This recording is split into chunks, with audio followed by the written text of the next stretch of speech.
आज हम बात करने वाले हैं कि आईएएस कैसे बन सकते हैं। इस वीडियो में सभी चीजें आपको क्लियर की जाएंगी, तो वीडियो को बिना स्किप किए देखते रहिए। तो दोस्तों, आईएएस बनने का सपना सभी देखते हैं, तो आज हम बात करेंगे कि किस तरह आपको तैयारी करनी चाहिए और आईएएस बनने के लिए क्या सिलेबस आपके पास होना चाहिए। आईएएस ऑफिसर बनने के लिए यूपीएससी परीक्षा करना बेहद जरूरी है। यूपीएससी परीक्षा में 3 चरण होते हैं, यूपीएससी प्रीलिम्स और सेकंड पे आता है यूपीएससी मेंस और एंड में आपका इंटरव्यू होता है। आईएएस ऑफिसर बनने के लिए सबसे पहले यूपीएससी सिलेबस को विस्तार से पढ़ना चाहिए और इसे समझना चाहिए। यूपीएससी प्रीलिम सिलेबस और यूपीएससी मेन सिलेबस तैयारी करते समय एक अलग वातावरण की आवश्यकता आपके पास होनी चाहिए। अब बात आती है कि यूपीएससी प्रीलिम सिलेबस में क्या क्या इंपोर्टेंस होता है। इसमें 2 पेपर दिए जाते हैं, general studies paper 1, CSAT general studies paper 2। General studies paper 1 में current events of national and international importance होता है, जो 200 मार्क्स के दिए जाते हैं। अगर इसकी ड्यूरेशन की बात करें, 2 घंटे का आपके पास टाइम दिया जाता है। History of India and Indian national movements आपके पास होना चाहिए। इंडियन एंड वर्ल्ड ज्योग्राफी, इसमें होता है physical, social, economic, geography of India and the world. अब बात करते हैं सेकंड पेपर की, CSAT जनरल स्टडीज पेपर 2। इसमें आपके पास comprehension, interpersonal skills including communication skills, logical reasoning and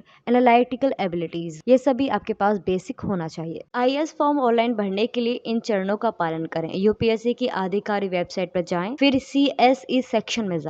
इसके बाद अप्लाई विकल्प पर क्लिक करें, सभी आवश्यक जानकारी भरें और फिर अपना फोटो और सिग्नेचर अपलोड करें। अपने फॉर्म की जांच करें और इसे सबमिट कर दें। अब बात करते हैं कि आईएएस की सैलरी कितनी होती है। आईएएस का वेतन यानी कि पद के अनुसार आपकी सैलरी होती है, लेकिन 7वें वेतन आयोग के अनुसार आईएएस वेतन का स्तर 10वां है। आईएएस अधिकारी का वेतन 56,100 प्रति माह से शुरू होता है और 2,50,000 तक पहुँच जाता है। आईएएस अधिकारी की भूमिकाएं और कर्तव्य क्या होते हैं, जानते हैं इस वीडियो में। भारत में एक आईएएस अधिकारी की भूमिका और जिम्मेदारियों में निम्न कार्य क्षेत्र में शामिल है: राजस्व एकत्र करना और राजस्व और अपराध के मामलों में अदालत के अधिकारियों के रूप में कार्य करना, कानून और व्यवस्था बनाए रखना, जमीनी स्तर पर संघ और राज्य सरकार की नीतियों को लागू करना, उप विभागीय मजिस्ट्रेट, अतिरिक्त जिला मजिस्ट्रेट के रूप में फील्ड पदों पर तैनात किया जाता है, जिला अधिकारी और मंडलायुक्त और क्षेत्र में सरकार के एजेंट के रूप में भी कार्य करना, ये सभी इसकी योग्यताएं होती हैं। तो दोस्तों, अब बात आती है यूपीएससी मेन सिलेबस की। इसमें आपके पास 3 घंटे का टाइम दिया जाता है। इसमें पेपर V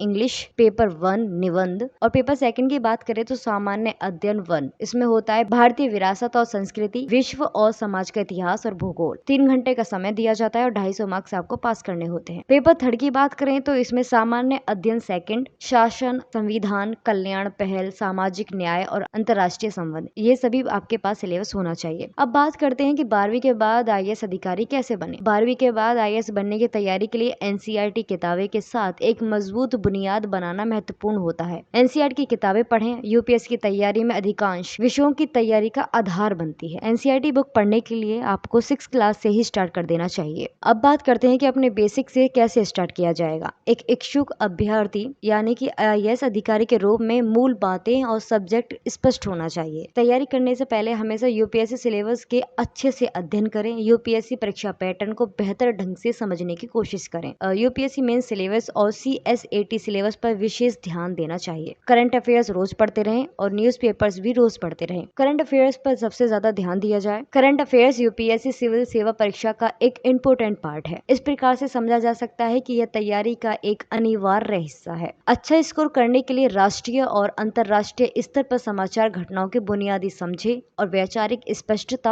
होनी चाहिए। व्यक्ति को हमेशा मात्रा से अधिक गुणवत्ता देनी चाहिए। फिर इसके बाद आती है मॉक पेपर से अभ्यास कैसे करें। समय पर यूपीएससी मॉक का प्रयास करने से आईएएस बनने की तैयारी कर रहे उम्मीदवार के प्रदर्शन को जानने में मदद मिलती है।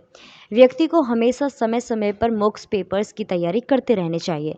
फिर इसके बाद आती है रिवीजन। पहले प्रयास में यूपीएससी परीक्षा को क्रैक करने की कुंजी रिवीजन है। अपने संशोधन को सीमित रखें, लेकिन उन्हें कई बार संशोधित करते रहें। तदनुसार देखा जाए तो अपने अध्ययन समय सारणी का सूक्ष्म प्रबंधन करें और साप्ताहिक, मासिक और त्रैमासिक लक्ष्यों को अलग करें। इसके बाद आता है आईएएस का फॉर्म कैसे भरें। आईएएस बनने के लिए सबसे पहले कदम आयोग द्वारा हर साल जारी किए जाने वाले ऑनलाइन फॉर्म को भरना होता है। यूपीएससी हर साल आईएएस के लिए आवेदन पत्र जारी करता है और आईएएस 2023 के लिए आवेदन करने के इच्छुक उम्मीदवार आधिकारिक वेबसाइट पर यूपीएससी आवेदन पत्र भर सकते हैं। उम्मीदवारों को यह सलाह दी जाती है कि आईएएस प्रारंभिक परीक्षा फॉर्म ऑनलाइन भरने से पहले सभी आवश्यक विवरणों को ध्यानपूर्वक पढ़ें।